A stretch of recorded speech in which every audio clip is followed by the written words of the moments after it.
I'd like to welcome Texas A&M head coach Buzz Williams, joined with Dexter Dennis. Julius Marble is on his way. We'll take questions at this time. Please raise your hand. If you have a question, we'll have a microphone holder to you. On the aisle, please. Olin Buchanan, TexAgs.com. Buzz, did y'all, do you feel like y'all got out of playing y'all's usual style of play? And it was, if so, because y'all didn't seem to attack the rim like you typically do, especially in the first half. Was that maybe getting caught up in just the game, or was it something Penn State was forcing you to do? A little bit of both. I think we were completely stressed out in what they were doing offensively, and we were not sharp. We were not sharp in our help on 22, nor our coverage on the weak side. We made some changes at half. At times it was okay. They are a good defensive team in regards to not fouling, not allowing you to get to the paint. But I think the problem tonight, as much as we could have been better offensively, we played with too high of a turnover rate, but our problem was defensively. I have a question in the front on the aisle. Go ahead, sir. Hey, Dexter, Travis Brown of the Bryan College Station Eagle. Dexter, how tough of a guard was first Pickett with the strength he had down low, and then the Funk on the outside with the kind of shooting night he had? Pretty much just what Coach said. Like I said yesterday, they're pretty comfortable with what they do. I think that showed tonight. I think they just took advantage of us in a lot of situations, had us rotating a lot pretty much the whole game. So that was pretty much it. Other questions for Coach or student athlete here? Front row. Buzz, you've been around a while. You've seen a lot of different kinds of offenses. Have you ever seen anything like Penn State's offense in college basketball? I think Coach does a great job in how 22 is utilized. He has the highest usage rate of any player we've played this year. And I think as talented as 22 is, his best talent is he makes a decision immediately relative to how you are going to defend him. And so that makes the other four players that are on the floor with him even better because he is an elite level passer that when your rotation happens, whatever you're going to do, the decision is happening now. And I think that that's why their basket assist rate is so high. And I also think because they play with the floor spread so much, 22s with the ball, they play with a low turnover rate. And then as soon as you make your decision on how you're going to help, it's going to lead to an immediate three or a one more. And too oftentimes, particularly with 10, our help was not distinct, and the other three in the rotation, their help in that coverage was not towards the shooters. It was towards watching the ball. Go with the mic. Yeah.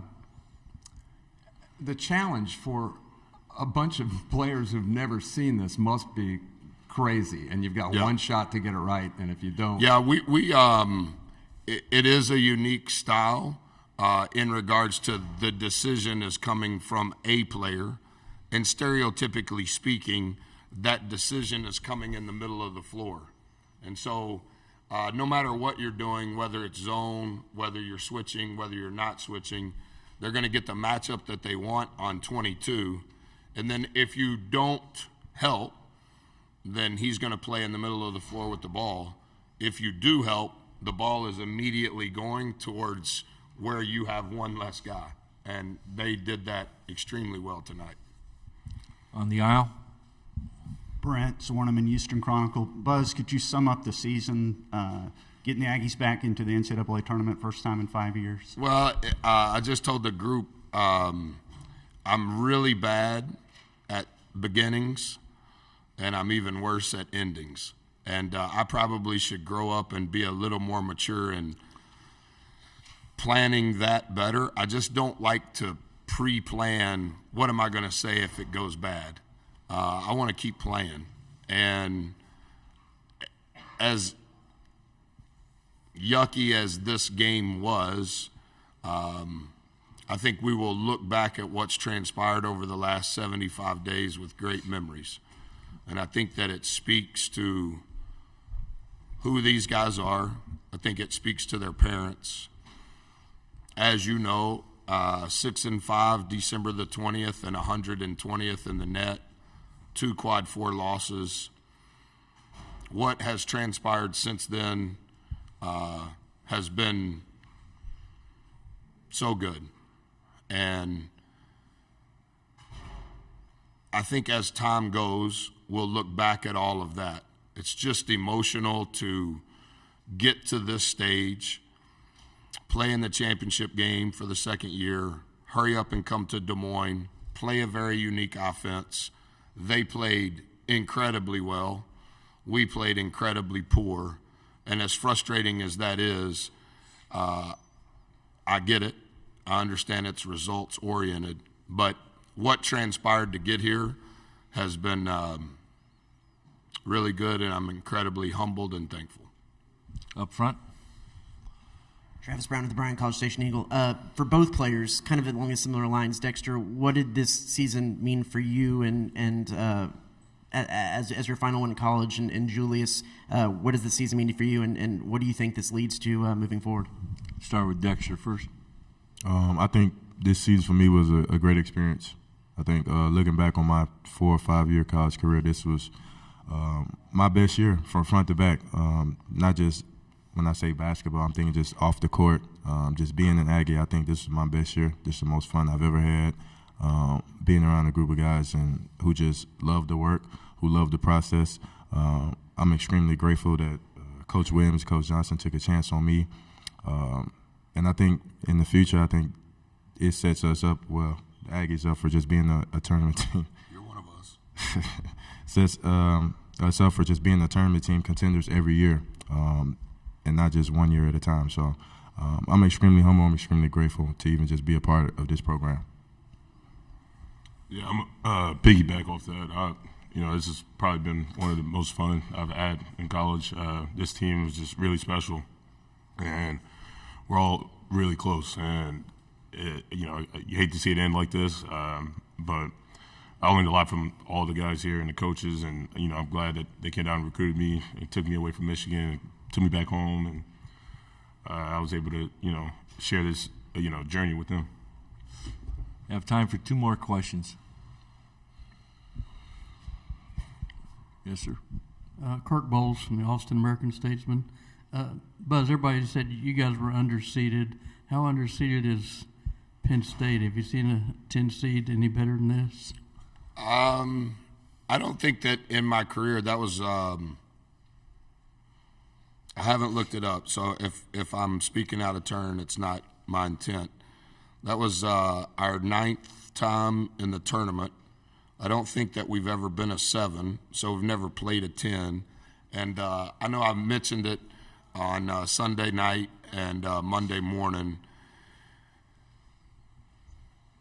I think our body of work, you could argue maybe should have been better than a 7. But, once you let that go and you begin to prepare for the game, some of the seeding stuff goes away. And I think even throughout today, I haven't kept up with all of it because we've been preparing for tonight. You want what you do in the regular season. Is it the net? Is it the predictive measures? I think you just want to know how it works. And I think that that's a conversation for the spring and the summer. How can we learn to do better? I understand our non-conference. I get that. But I know that the net includes our non-conference. So whatever it is, I think we all just want to know. I thought Penn State was terrific, and they deserve all of the credit. Does that mean that they're better than a 10 seed? That's hard for me to know because I've just studied them. They had won 8 out of their last 10. I think they won 3 in a row on the road. In their last 4 they won 4 out of 5 to close down the regular season. 3 of those were on the road, and then they won 3 out of 4 in Indianapolis, playing at a really high level. And I would say that tonight don't want to speak for Coach. I would say tonight was the best they've played in that 10-game stretch. Time for one final question, if there is any. Okay. Yeah, Buzz, before the game, earlier this week, you had acknowledged that Penn State was one of the better three-point shooting teams in the country. Was it alarming to you at all there at halftime that y'all had taken more three-point attempts than they had? I don't know if that was alarming. I think coming into the game in their analytically final games for the season, 48% of their shots had been from three, and they had shot 41%. I would say that tonight was the best they had shot it from three, and they shot 22 out of 56 from three. I don't know when tonight's game would have been analytically final, but they probably shot a lower volume than normal, but at a much higher percentage than normal. Thank you very much, Coach. Thank you. Student athletes.